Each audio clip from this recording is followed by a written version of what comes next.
A lot of people are saying, well, we need the really sensitive tests to be able to detect people early on in their infection.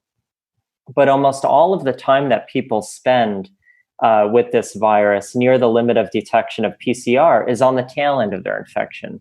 This is a virus that once it hits PCR positivity levels, it's growing well in its exponential phase, and it's probably a matter of hours, not days, before it passes the threshold to be detected on some of these slightly lower sensitivity assays.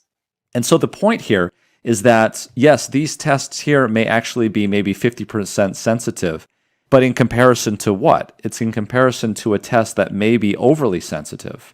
And so, in fact, the question is if your threshold of transmissibility is closer to this threshold of actually being positive on these much cheaper tests, these are tests that can be repeated on a daily basis. And so these tests may actually be more beneficial in terms of controlling an outbreak of the virus because you're able to do it more quickly.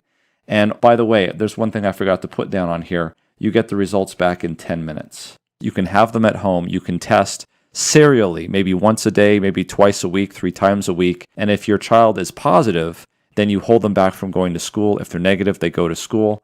And you have real-time application of this. To me, the short way to say it is, if the test isn't as good, but we do it every day and you get the results quicker, you're going to be way ahead in the long run. I mean, that's the other thing we haven't really touched on is the turnaround time. But the sensitivity, okay, maybe not perfect, but test every day, get the results quickly.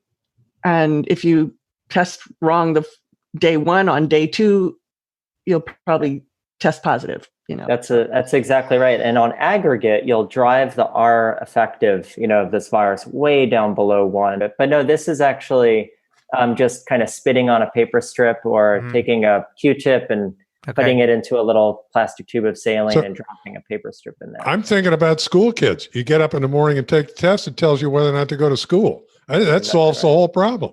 Yep. There is actually a technology that a test could exist right now.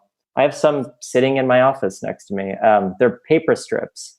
They're just little pieces of cardboard printed with monoclonal antibodies that can pick up an antigen. It's essentially a lateral flow assay. It can be printed in the millions.